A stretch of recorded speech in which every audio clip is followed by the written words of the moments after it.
Hey, I'm Alex Hall. Emil, Amos, and we're struggling to find something to talk about with John Whitney here. We're here in Allston, Massachusetts, which apparently rocks. I've been seeing a lot of propaganda about claiming that Allston rocks. We'll see.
We were both doing separate recording projects with a kind of creepy bisexual conceptual artist who was in love with Emil, and it's true story. And He's not gonna appreciate that. no, he's not creepy, and he's only mildly bisexual. But I went to go skateboarding one day, and we were gonna go buy some burritos. I was poor in '99. I ended up in Portland. I was dating this girl, and her older brother took me skateboarding, and he dropped me off at this place for a second. I saw this guy there, and he had all these drums and amps and mics, and he couldn't play anything. And I was like, fuck, I need to make some records. And he'd been recording Alex, and so we all sort of, I thought Alex was a Hare Krishna, because on the refrigerator there was a picture of him with a shaved head and it's like a luau from a Hawaii theme party thing. yeah, And I thought it was like chanting beads. And I remember thinking, oh, this guy's pretty heavy. And we met, and he thought I was totally insane. And I didn't understand exactly what they were doing. And so eventually the creepy bisexual... he's not creepy. All. He's a friend of ours. Alex was trying to be funny. It didn't work. He's totally safe. And so he was throwing a art thing, and Alex wanted to play some songs. He got bullied into playing some songs, and he said, would you play some drums? And from that moment on, this band has existed. It was just a coincidence. It was really strange.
which at the time was called Laurel Canyon, which was the name given to the band by this guy.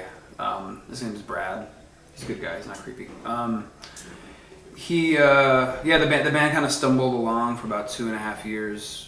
Really confused. Playing shows here and there. Did a little bit of recording. But we had a few recordings that I just put together on a CDR and sent to a few labels. Sent one to Neurot. Sent one to Cranky, I think, and one other label. I can't remember. And Neurot gave us a call. Steve Von Till. No, really, for we were like breaking up. It was the band would not have existed for another 2 months. Everything if was Steve Von Till hadn't called. Over. And when he did, I didn't even know what it was. I just came home from work and heard the answer machine called Alex at work and said, "There's this guy, Liberty Von Till. Who's this?" Liberty Von Till. And I heard Alex punching the wall at work. Yeah. He was so excited, and I was like, "Is that good? What is that?" I said, "Steve Von Till? Was it Steve Von Till? Yeah. Was his name Steve Von Till?" Like, yeah, Liberty Von Till. And I freaked out because I knew what that meant because I knew that was Neurot calling, which never should have happened. I mean, they had no business, calling us whatsoever, but they did, and and that was pretty much it. But they kind of started the band again. Yeah, from because I had been a big Neurosis fan, in high school, late high school and early college years. It was a really important band to me at that time. So it meant a lot to me personally, to have them of all labels kind of call and sign the band. And then the second wind was when we were in Europe and I was suffering from some sort of psychological issue where if I closed my eyes, I thought I was hurtling through infinity. And we got 2 emails from Important and Temporary Residents signing us simultaneously, and that kicked off the second half of the band. Yeah. And kind of reinvented us again. So in a sense, as unauthentic as that sounds, I mean, the band was always created by the ability to get on a plane and go places. It wasn't so much that we toiled in a basement together, like the Clash or something. We always got an offer and then rose to the occasion, which kind of gave us a lot of freedom, and is why the band sounds so kind of all over the place. So it ended up being a great facilitator.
It was kind of a coincidence that the Neurot records sort of cleanly kind of demarcate this phase 1 of the band. It was just, we did those 2 records and then it just felt like it was time to, you know, to try to kind of move outwards as much as possible. You know, we saw, and so that was really just kind of a coincidence. But yeah, after those two records, we there was kind of a, after we got back from this European tour. This is like this whole period that's pretty well documented. But we got back from the European tour, and the violin player disappeared, and Zach kind of joined the M Ward band for a little while. Like was on tour with them consistently for almost a year. We were living together. There was, it almost seemed like the band died again. You know?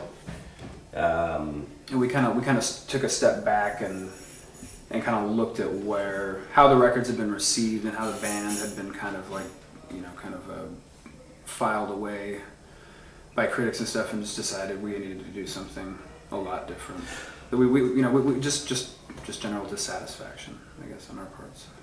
From the beginning, I think we were the dissatisfaction thing. I mean, we're always driven specifically by a type of self-loathing that I think that we thought would help us transcend ourselves, you know, instead of the general philosophy of making music with your bros and like having fun and partying and we do all that, but then the thing that like the hating of our own facilities or something that's trying to push us out into some other sort of state of mind or something is what's always pushed us since the beginning anyway, is just disloyalty to ourselves. We want to find out something beyond what we already know, you know. So I don't think that I think that's why it's always transforming and trying to get outside of itself, or sort of